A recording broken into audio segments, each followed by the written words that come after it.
Israel's genocidal war on Gaza has been facilitated every step of the way by the Western media, with courageous exceptions. Let's look at recent revelations about the New York Times, long treated as the preeminent paper of record in the United States, and accordingly is one of the most powerful media outlets on the face of the earth. Now, these revelations appear in The Intercept, an absolutely crucial media organisation, both during this catastrophe, but also their incredible reporting on so many issues. Now, The Intercept reveals an internal memo which orders New York Times journalists covering Israel's onslaught to restrict the use of the terms genocide and ethnic cleansing, to avoid using the phrase occupied territory when describing Palestinian land. The word Palestine is prohibited except in very rare cases, as is the use of the term refugee camp to describe areas of Gaza historically settled by displaced Palestinians, as The Intercept put it themselves, driven from other parts of Palestine in previous acts of ethnic cleansing. 1967, the Nakba, of course, of 1948. As The Intercept notes, these areas are recognised by the United Nations itself as refugee camps, and they're home to hundreds of thousands of officially registered refugees. The memo says words like slaughter, massacre, and carnage often convey more emotion than information. It suggests that this applies to all sides, but that isn't so, as The Intercept itself says.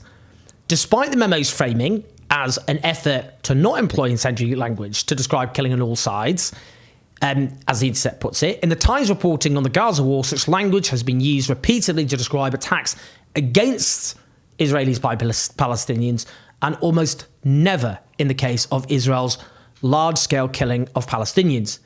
Indeed, you have a situation, don't you, where the New York Times reporting of 7th October happened, the Hamas-led attack on southern Israel, in which such language was allowed to be used, and was used when the victims were overwhelmingly Palestinians.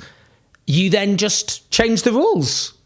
Now, surely come on to studies of how the media has framed the onslaught against Gaza in ways which benefit Israel and are frankly just overtly racist, drawing partly on The Intercept's own work. In any case, the memo makes it clear that it is absolutely appropriate to use terrorism and terrorists when describing the 7th of October because of the deliberate targeting of civilians and killings and kidnapping, and that the New York Times shouldn't shy away from that description of the events or the attackers. Well, fine, but be consistent then. Apply it to Israel. Apply it to what Israel's doing. Israel's leaders have repeatedly made it clear in their statements that they hold the civilian population collectively guilty and that they intend to make them pay as a people. And then there's the so-called Daher doctrine used by the Israeli state, in which violence is deliberately used against the civilian population in the belief it will make them turn against Hamas or Hezbollah in southern Lebanon. That is violence against civilians for a political end. That's terrorism. Then there's the deliberate and systematic targeting of civilian infrastructure, including the near total destruction of Gaza's medical system. As for hostages, well, the Israeli state mass arresting and detaining Palestinians, often without charge, including children, and Save the Children have reported before 7th of October happening the physical and sexual abuse of kids. But as we know now, hideous examples of mass torture, mistreatment of the most unspeakable kind being deployed against these detainees. Often their loved ones not told about their whereabouts. Sounds a lot like hostage taking to me. Now, the word genocide is out, so is ethnic cleansing, it being described as another historically charged term, which is unfortunate given 14 Israeli ministers earlier this year attended a conference dedicated to the removal of the Palestinian population from Gaza, while a document leaked from the intelligence ministry back in October in Israel offered up the removal of Gaza's population as the preferred option, while Benjamin Netanyahu backed so-called voluntary migration back in December. Yeah, voluntary migration. So what you do there is you wipe out an entire territory, you subject it to starvation, and you go, oh, guess it's not somewhere that's livable anymore. Do you want to leave? Now, as The Intercept notes, banning occupied territory or describing refugees as refugees which is what they're doing. So you can't use occupied territory to describe Israel-occupied territory or describe refugees as refugees. That goes against what international law itself says. Now, according to Times staffers who spoke to The Intercept, while the memo is presented as an outline for maintaining objective journalistic principles in reporting on Israel's onslaught, some of its content show evidence of the New York Times' deference to Israeli narrative. Now, according to one newsroom source cited by The Intercept, anonymous for fear of reprisal, I think it's the kind of thing that looks professional, logical, if you have no knowledge of the historical context of the Palestinian-Israeli conflict. But if you do know, it will be clear how apologetic it is to Israel. I mean, this is so pernicious. I mean, it tries to exploit people's naivety, doesn't it? That's what they're saying. Now, a spokesperson from the New York Times claims this is about ensuring accuracy, consistency, nuance, that language choices are sensitive, current, and clear to audiences. Well, we can call bull on that, can't we? I mean, let's just talk about some more. There's been an internal battle between journalists there, reported by The Intercept, over coverage of Israel's onslaught. That's erupted in Slack and WhatsApp and led to a clampdown by management. Examples include Israel's attack on Al-Shifa Hospital, which was Gaza's largest hospital until Israel destroyed it.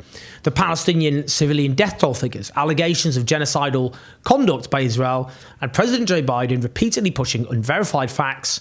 Sorry, they're not facts, that's the point. Repeatedly pushing unverified claims from the Israeli government as fact, which then turn out to be false. Now, let's just put this in the general context of what should be regarded as the greatest media scandal of our time. Let's just consider some of the ways that the Western media has ensured its coverage favours Israel as it wages this genocidal campaign against the Palestinian people. Media coverage has overwhelmingly, with very few exceptions, failed to frame the coverage of Israel's onslaught around the very public statements of intent by Israeli leaders and officials who made their intentions clear over and over and over and over and over again in the most clearest and most vulgar ways imaginable.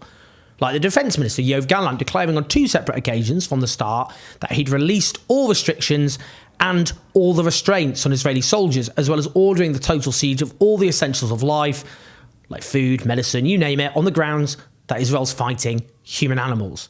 There are countless statements by Israeli leaders and officials making it clear they hold the entire civilian population collectively responsible. President Isaac Herzog was another one, that they were going to starve them as well as block all the essentials of life, and that they were going to wipe Gaza off the face of the earth. That they want to drive whoever survives out of Gaza. There's several pages in South Africa's case against Israel alleging genocide at the International Court of Justice of these, including these quotes, which I'm afraid to say are out of date because many more need to be added since. Those statements proved the most reliable and accurate guide for what Israel was going to do, which they did to the letter. And yet even now, the Western media fails to frame its coverage accordingly. That should have been the entire basis. I mean, imagine a hostile state, its rulers, its officials and leaders use the same rhetoric. Do you think that would just be something which would occasionally appear maybe somewhere down an opinion column as a throwaway? Or do you think it would actually frame the entire understanding of how what they then did was framed? Let's be clear. What this means is the Western media is lying through their teeth. Lying by omission is still lying. And lying by omission is not actually doing justice to what they've done. They have systematically and willfully misinformed the public about Israel's onslaught against Gaza by not making it clear this is what they said they wanted to do. This was their intent, which they've now done. Rather than suddenly go, well, gone a bit far, haven't they? What are they like? Anyway, here's some more weapons. Now, the Western media has repeatedly peddled false Israeli claims, including of atrocities which did not happen on the 7th of October, which is not to say that there weren't terrible atrocities which were committed on the 7th of October, which I've said over and over and over and over again, despite obviously the most deceitful critics on earth claiming otherwise. But the point is, those atrocities that didn't happen were used to justify terrible acts of barbarism against the people of Gaza. Now, in terms of those atrocities committed on the 7th of October by Hamas and other armed groups, bafflingly, in the abstract, the false claims, like beheading babies, for example, got far more coverage. Partly because the terrible atrocities that did happen, and no one should be in any doubt, they did happen, were more comparable to what the Israeli state did on a much greater scale to the people of Gaza. And therefore, they erode the moral superiority that Israel's authorities were attempting to claim. The basis of what they were doing there is to go, yes, fine, we're going to kill a lot more people, but the way they kill people is actually a lot worse than the way we kill people. That was the entire basis for all of that, such as, for example, beheading multiple babies. Because there's nothing more obscene you can probably think of than someone beheading a baby. That's the point. And then every time people started saying, well, look, this is terrible what's happening to Gaza. How could this happen? They go, well, they beheaded babies. That's what happened. That was the basis for it. Rather than actually one baby being killed on the 7th of October. One baby too many, incidentally, who was shot through a door of a safe room. Well, many babies have been killed by indiscriminate bullet firing, let alone bombs being dropped in their homes by the Israeli state. 14,000 plus kids have been killed, a large number of them babies. But that was the whole point, wasn't it? That was the whole point. I know the New York Times had to backtrack about one particularly graphic example in which they originally claimed 2 young women had been raped and murdered, which it published. It turned out to be entirely false. And do you know what happened in that situation? I mean, they published an article making it clear that actually it wasn't true. It was just provably false. Because an anonymous military paramedic had given a very detailed story, which was so graphic and detailed, there was no way on earth it could have been based on some mistaken impression. But do you know who offered up that military paramedic to multiple news organisations to offer that story? Former government spokesperson Elon Levy.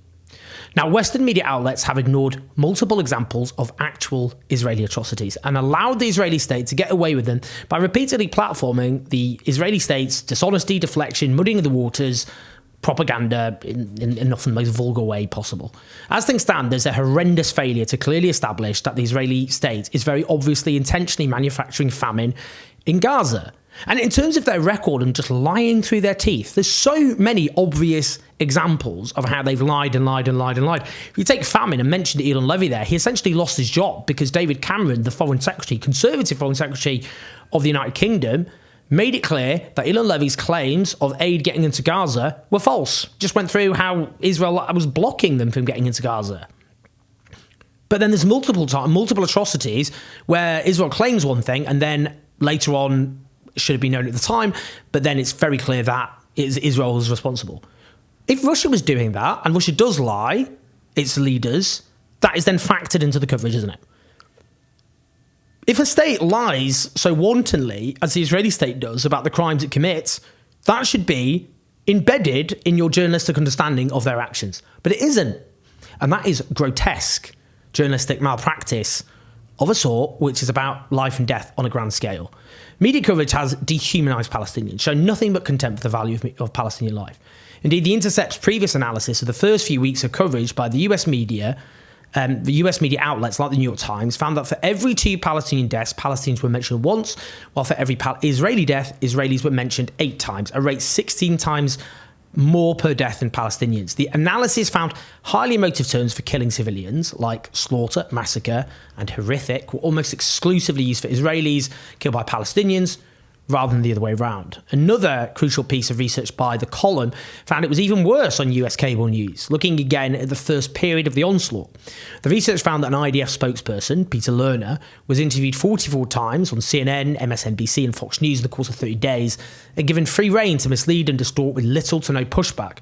That Israelis were mentioned more than Palestinians every day on those channels, even when Palestinian deaths began to far outpace Israeli deaths. That emotive language like massacre was similarly far more likely to be used when Israeli victims were being discussed rather than Palestinian victims. That Israeli hostages got far more coverage than many thousands of Palestinians actually killed by the Israeli state.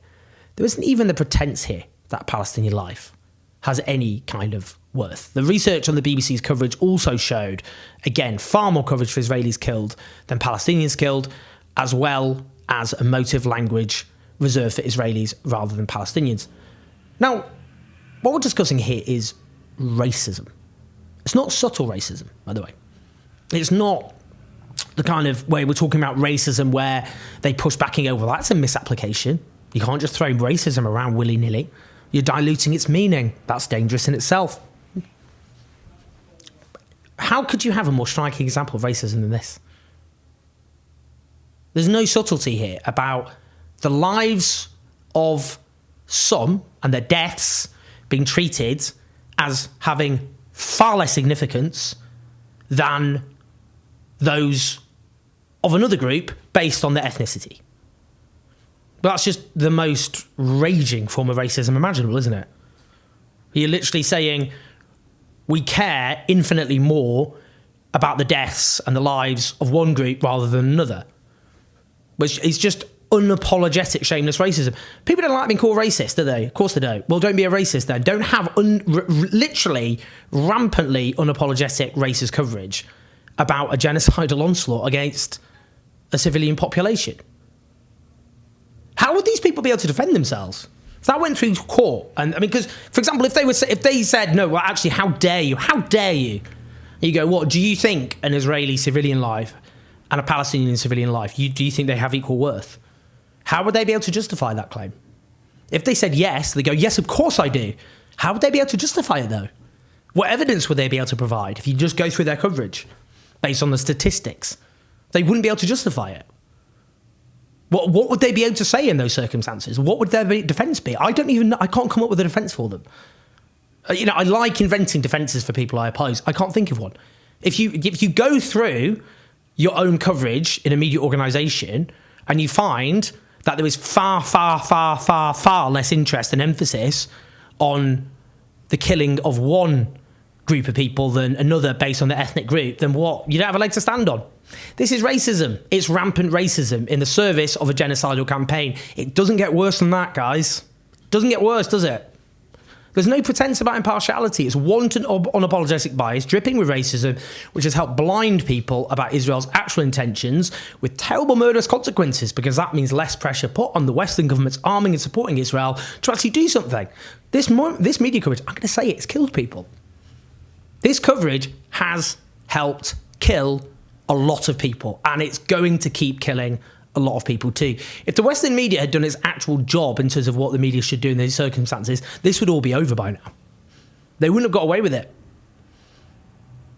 You just imagine, we know from previous examples of when Western governments suddenly decide they want to go to war against someone, then the Western media just marches into line and just goes, we have to act immediately, that's what they did in Iraq. Emergency, emergency, emergency. All these crimes committed by Saddam Hussein. Anyone who opposes this action is an absolute moral disgrace given the crimes he's committed, including, for example, gassing the Kurds in the 1980s when the West was actually backing him at the time. But that's what they do. They whip up suddenly a sense of emergency.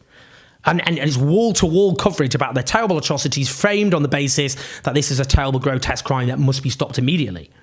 That's what they did that over Kosovo. They did that in the late 90s in Kosovo. And terrible crimes were committed in Kosovo, not even in the same league as what Israel's done to Gaza. What the Western media has done is covered up the atrocities committed by Israel, underplayed the sheer scale of horror. We could go on. And when the true history of how Israel was allowed to commit one of the gravest crimes of our time is written, the role of the Western media will be at its heart. You cannot understand the horror of the current crime without understanding the role of the Western media. What The Intercept have done here, as ever, is brilliant work. It's holding the media to account. They don't like that often, having worked in the media industry for a very long time now, because they think they can, the people in the media at the top think they can stand up to whoever they want, even if it's, migrants, refugees, Muslims, trans people, that kind of thing. But perish the thought you stand up to the power of the media, even though they're one of the most influential actors in any democracy, as much as we have democracy. It's a democracy with caveats, isn't it? But we need to hold them to account because they facilitated this and they've warped people's understanding of what's actually happening. So let's make sure we support The Intercept and their work as best we can. But also, let's keep telling the truth. Let's keep saying what Israel, the state's actually doing. Let's make clear that we're holding everyone to account for their role in it, our governments and our media. They can't get away with this. I don't just mean the Israeli state. I mean everyone who facilitated them. We're not going to let them get away with it this time. Please like and subscribe. I'd love to hear your comments. Do share. Do keep the show on the road, help us take on the pro-war media, patreon.com/owners84. Listen to the podcast. I'll speak to you soon.